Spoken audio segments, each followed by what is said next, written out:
Welcome again students. Today we will do plus two physics. Plus two physics करने जा रहे हैं और प्लस टू फिजिक्स में हमारा जो नेक्स्ट टॉपिक है that is relationship between current density and electric field. Current density और इलेक्ट्रिक फील्ड के बीच में हम रिलेशनशिप फाइंड आउट करने जा रहे हैं. तो इसमें हमारे पास हम लिखेंगे we have relationship between current density and electric field. Understand? So we know that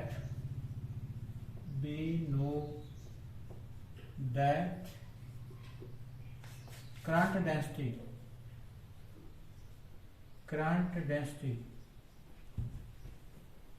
J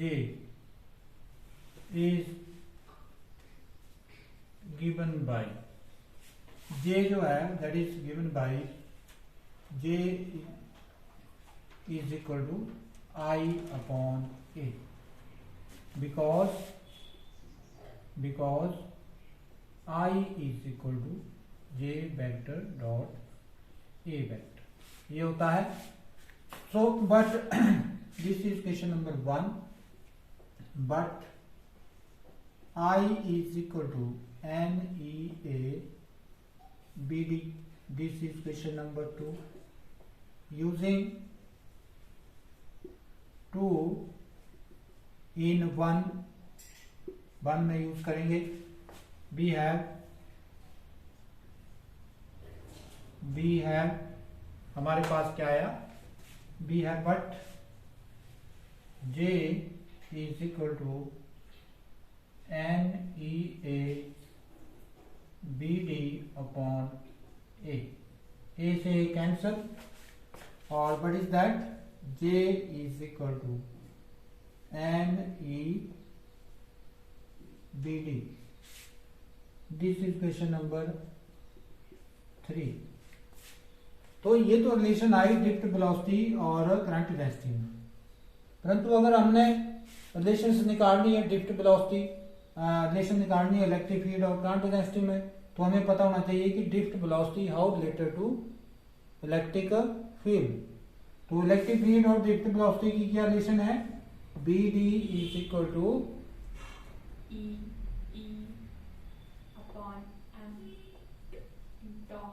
toe. This is question number 4. अब using 4 in 3 using 4 in 3, what is that? J is equal to NEA BD. क्या हुआ? BD हुआ EE toe upon A. तो cancel है ना, यहां से A cancel है. तो what is that? NEBD EE टॉ. तो हमारे पास क्या आया? हमारे पास आया J is equal to what is that? N E square tau E upon M. तो ये रिलेशन आई किसके बीच में?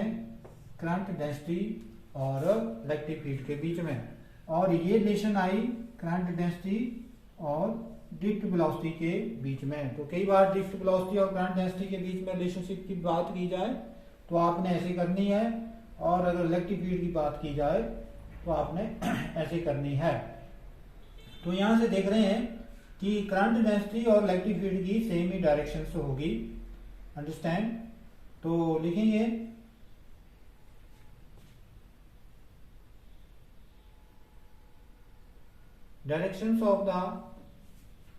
directions of the current density and electric field is same for both positive and negative charges, are both positive and negative charges. तो इस ढंग से ये article आप लोगों ने करना है। नेक्स्ट हम करने जा रहे हैं ओम्स लॉ। ओम्स लॉ क्या है? ओम्स लॉ आप लोगों ने मैट्रिक में भी पढ़ा हुआ है और अब इसको आप दोबारा +2 में पढ़ने जा रहे हैं।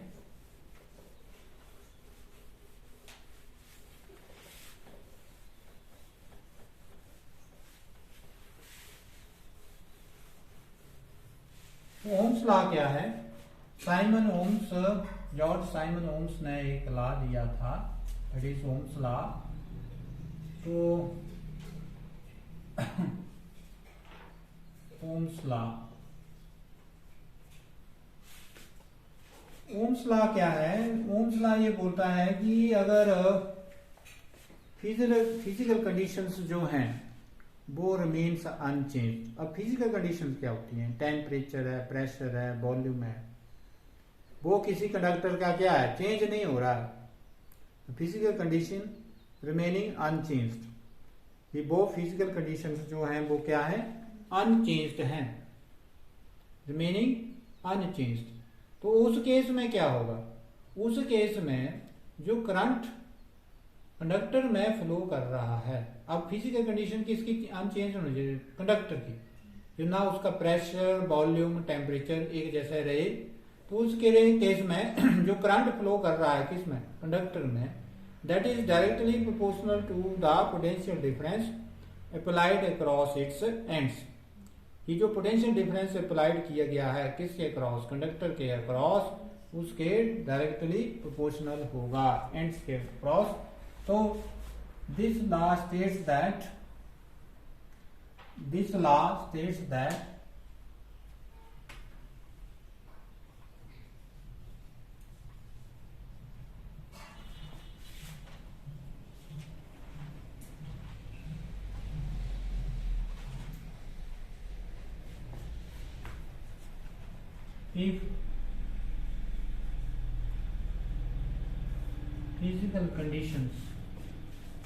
if physical conditions remaining,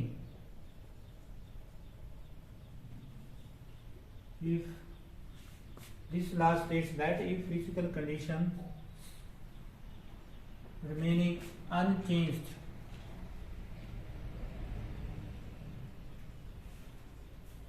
if physical conditions remaining unchanged,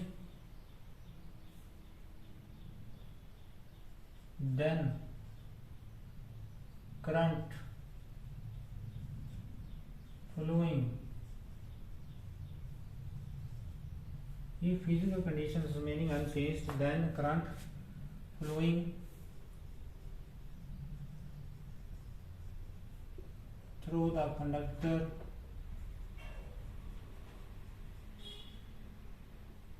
is directly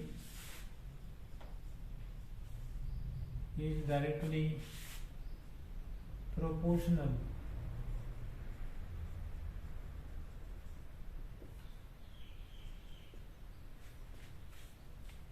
then current flowing through the conductor is directly proportional to the potential difference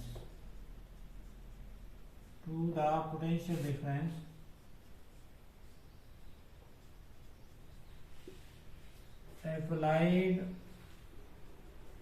across the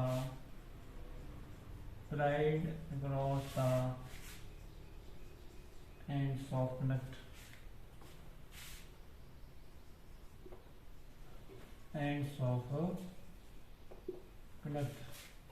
This law states that if physical conditions remaining unchanged, then current flowing through the conductor is directly proportional to the potential difference applied across the ends of conductor. Understand?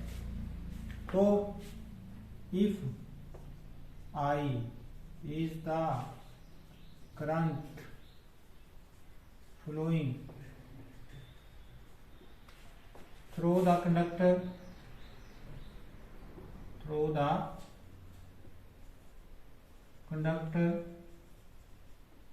then potential if I is the current flowing through the conductor when क्या कितना potential, when B is the potential difference applied across its ends, then I is directly proportional to B or B is directly proportional to I. समझ गए? So B is equal to IR where R is the constant of proportionality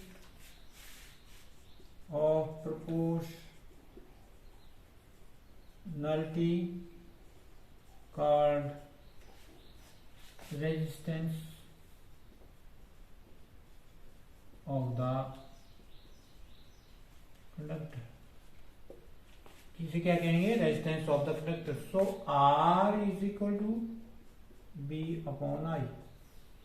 R किसके बराबर होगा? B upon I. अब देखो यहां से हम रेजिस्टेंस को भी डिफाइन कर सकते हैं कि रेजिस्टेंस ऑफ द कंडक्टर में be defined as the ratio of the potential difference applied across the conductor to the current flowing through the conductor. So resistance of the conductor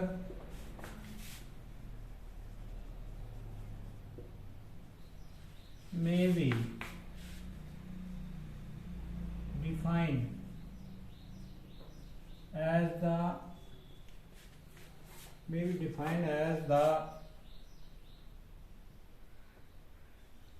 ratio of the potential difference applied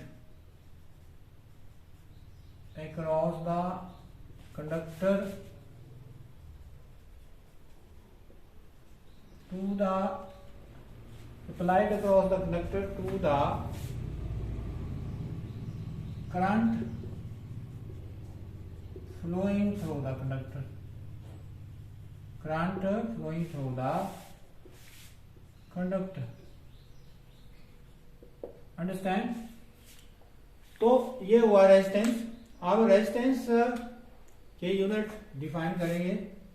unit of R. तो unit of R in SI unit of R is ohm. क्या है? ओम. अब denoted by किससे denote किए गए हैं? ऐसे symbol बनाना है इसका, ऐसे इस ढंग से. ठीक है? ओम. तो अब इसकी डायमेंशंस की भी बात कर लेते हैं. ऐसे तो बार बार करते हैं हम लोग. अब देख भी लेते हैं कि 1 ओम किसके बराबर है. 1 ओम इज इक्वल टू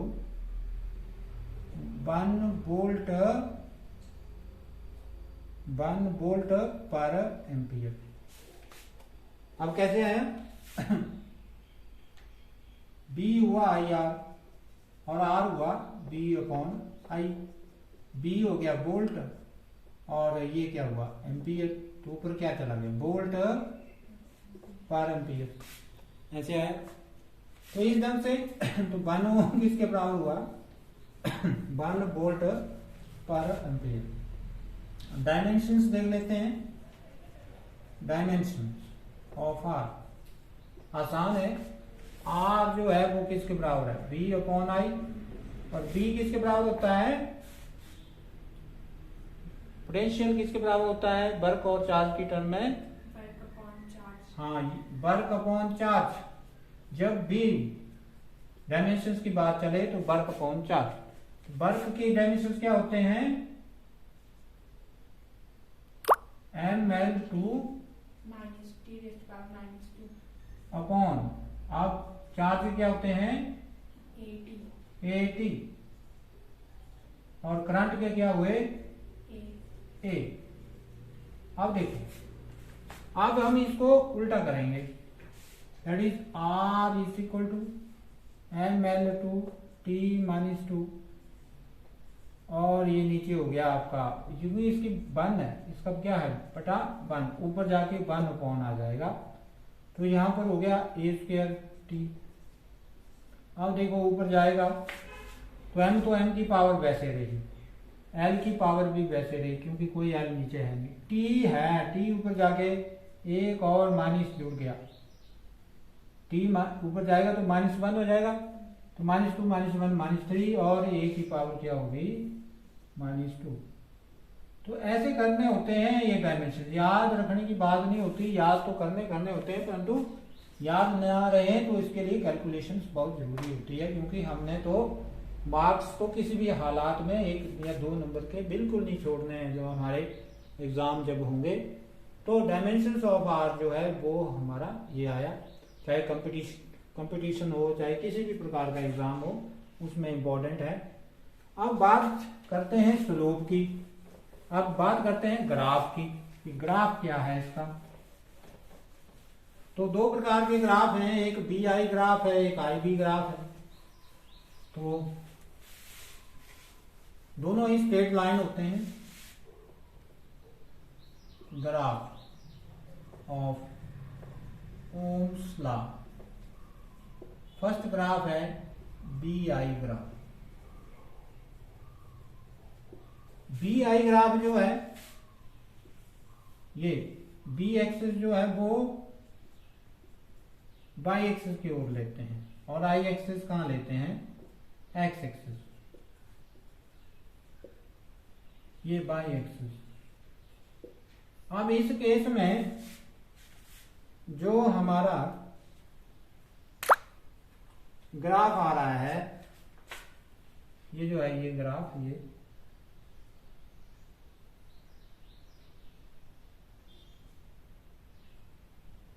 ये हमारी क्या है, ये हमारी करंट एक्सिस है, ये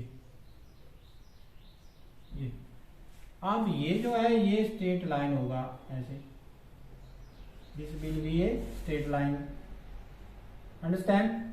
अब इसका स्लोप निकालना है हमें, देखो स्लोप, तो स्लोप निकालना है, 2 पॉइंट ले लो, ये A, दूसरा ले लो B, और इसके कॉरेस्पॉन्डिंग ये ऐसे ड्रा करो और ऐसे, तो ये C पॉइंट हो गया। अब ये मान लो अल्फा एंगल है, तो स्लोप तो हमेशा BC/AC। अब BC किसको रिप्रेजेंट कर रहा है, वोल्टेज को, BC किसको रिप्रेजेंट कर रहा है, वोल्टेज, और ये एक्स एक्सिस के अलॉन्ग है, तो ये I को रिप्रेजेंट कर रहा है, किसको रिप्रेजेंट कर रहा है, I को। तो स्लोप क्या हुआ, आगे लिखिए BI graph, BI graph for Ohm's law is a straight line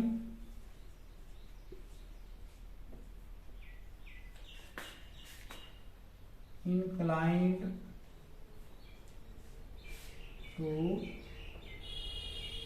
current axis.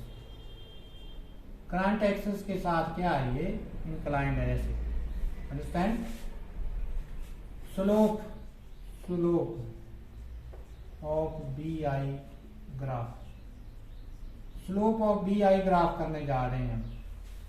अब देखो स्लोप ऑफ BI ग्राफ क्या है, tan अल्फा, tan अल्फा किसके बराबर हुआ, BC/AC, BC किसके बराबर है, B, AC किसके बराबर है, R, I के बराबर, अंडरस्टैंड। तो स्लोप ऑफ, अब B/I किसके बराबर होता है, R के बराबर, slope of BI graph tan alpha is equal to R, ये हुआ स्लोप ऑफ BI ग्राफ। जैसे मान लो हमारे पास 2 कंडक्टर है, ये 2 कंडक्टर है, और दोनों के ग्राफ दिए हुए हैं, ये दिए हुए हैं, ये A है, ये B है। तो स्लोप की रेजिस्टेंस पूछा गया है कि रेजिस्टेंस किसका ज्यादा है, सिर्फ ग्राफ ही दिए हुए हैं, और ये BI ग्राफ है ऐसे, और बोला गया है कि रेजिस्टेंस किसका ज्यादा है। तो देखो जिसका स्लोप ज्यादा होगा, देखो स्लोप क्या है, वही रेजिस्टेंस है, मतलब अल्फा जिसका ज्यादा हुआ उसका रेजिस्टेंस ज्यादा हुआ, स्लोप ज्यादा हुआ, तो किसका ज्यादा हुआ इसमें, ए का ज्यादा हुआ, क्योंकि ए में अगर आप ऐसे भी 2 पॉइंट लें इसके कॉरेस्पॉन्डिंग, तो ये साइड बड़ी, ये छोटी, और इसके कॉरेस्पॉन्डिंग लें तो ये छोटी होगी, यहाँ पर ही लेनी पड़ेगी ना इसके कॉरेस्पॉन्डिंग, इसके ऊपर ये ट्रायंगल बन रही है, इसके ऊपर देखो ये, तो इसका स्लोप ज्यादा हुआ, तो स्लोप ज्यादा है तो रेजिस्टेंस इसका किसका है, R1 का ज्यादा है R2 से, ऐसे इसमें ये आया। अब दूसरा देखेंगे,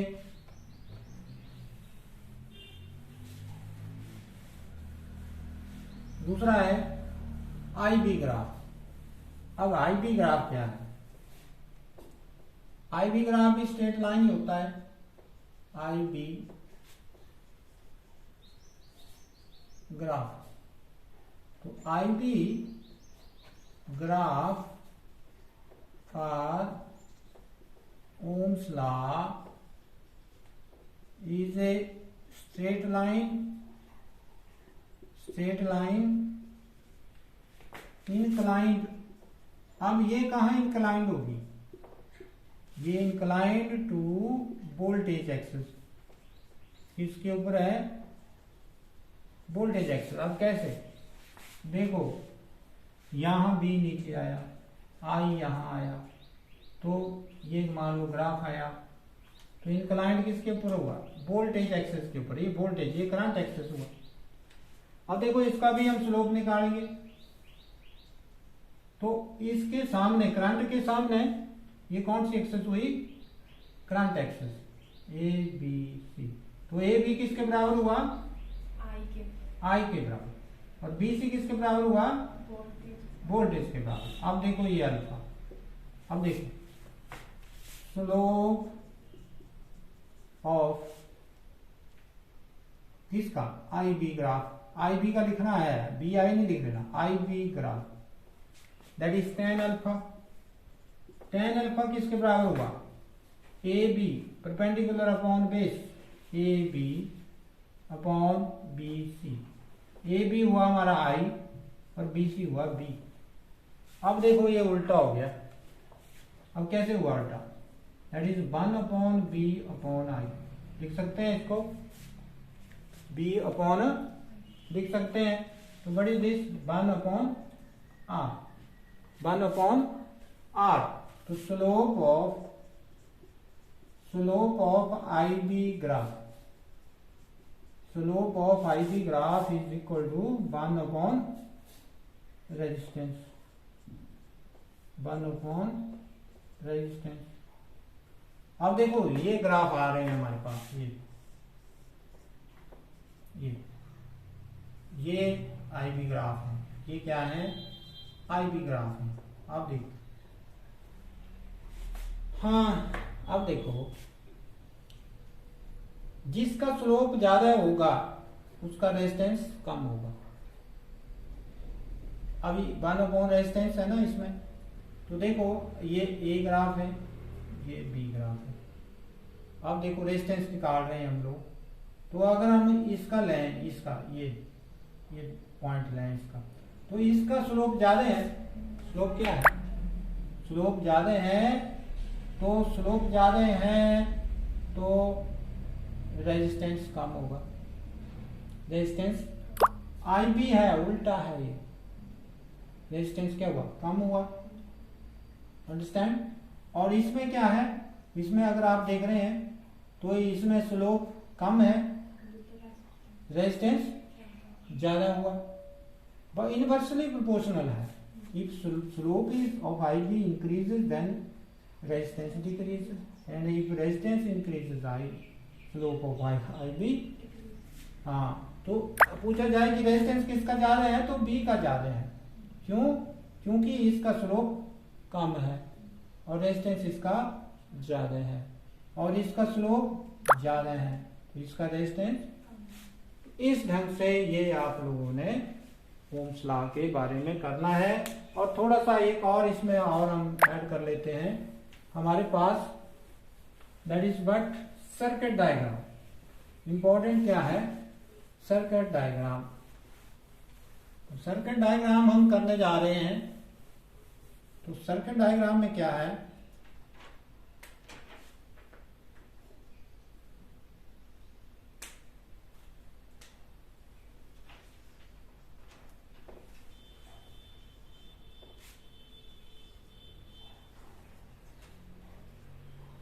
सर्किट डायग्राम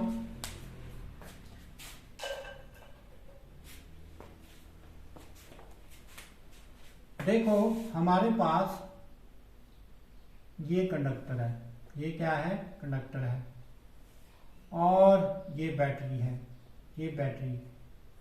सर्किट डायग्राम बनानी है ओम्स लॉ की। ये अब ये कंडक्टर है ए बी, ठीक है। इसके क्रॉस हम वोल्ट मीटर जोड़ेंगे। इसके क्रॉस, कंडक्टर के क्रॉस, ये जोड़ दिया कंडक्टर के क्रॉस वोल्ट मीटर। इसका प्रैक्टिकल भी है, ये पॉजिटिव, ये नेगेटिव, ये भी पॉजिटिव, ये भी नेगेटिव। क्योंकि वोल्ट मीटर हमेशा सर्किट में कैसे जोड़ा जाता है? सीरीज में कि पैरेलल में? वोल्ट मीटर को सर्किट में कैसे जोड़ते हैं? सीरीज में, पैरेलल में? पैरेलल में। तो इस ढंग से वोल्ट मीटर को किस में जोड़ा हमने? पैरेलल में। अब देखो, ये हमने इसको यहां से मिला दिया, अंडरस्टैंड। अब साथ में अमीटर भी जोड़ना है। अमीटर को कैसे जोड़ते हैं? सीरीज में। तो ये सीरीज में जुड़ेगा, ये। अब सीरीज में ये नेगेटिव है तो ये नेगेटिव, ये पॉजिटिव, अंडरस्टैंड। और यहां पर करंट को बढ़ाने के लिए हम क्या लगाते हैं? रियोस्टेट, ठीक है, क्या लगाते हैं? और यहां आप की भी रख सकते हैं कि सर्किट को ऑन ऑफ करना हो तो यहां क्या लगा सकते हैं? की के। तो रियोस्टेट कैसे लगेगा? ऐसे, understand. What is this? This is RH, current को बढ़ाना। जैसे किसी को चीज को जैसे रेगुलेटर टाइप होता है ये, तो ये ओम्स लॉ का सर्किट बन गया, वेरी इजी। तो आपको पता होना चाहिए कि कैसे बनाना है सर्किट। बैटरी लगाओ, बैटरी का पॉजिटिव टर्मिनल ये हो गया, ये नेगेटिव हो गया, ये क्या हुआ? ये AB कंडक्टर हुआ। हायर क्लासेस में पहुंच जाते हैं बच्चे, परंतु ओम्स लॉ का सर्किट नहीं बनाने आता। तो ये कंडक्टर हुआ AB, तो AB के क्रॉस हम वोल्ट मीटर पैरेलल में जुड़ता है, पता ही है सर्किट में वोल्ट मीटर पैरेलल में। तो पैरेलल का मतलब बैटरी के पैरेलल में, पॉजिटिव पॉजिटिव। अब उसके बाद यहाँ इसको मिलाओ, ये सर्किट यहाँ का कंप्लीट हो गया। अब उसके बाद यहाँ चाहे आप बैटरी यहाँ की यहाँ लगा दो, यहाँ रियोस्टेट लगा दो करंट को बढ़ाने के लिए और घटाने के लिए। और यहाँ आप लोग अमीटर जोड़ेंगे। अमीटर जोड़ा सीरीज में तो नेगेटिव पॉजिटिव, ये नेगेटिव नेगेटिव, और ये, तो ये सर्किट बन गया आपका। तो इस ढंग से ये ओम्स लॉ का सर्किट होगा। सर्किट डायग्राम ऐसे बनानी है, और प्रैक्टिकल भी है इसका। तो सबसे पहले आप लोगों को सर्किट का पता होना चाहिए। तो इस ढंग से ये आज का आपका लेक्चर हुआ, ये कंप्लीट करना है और 4 बजे से पहले मुझे भेज देना है।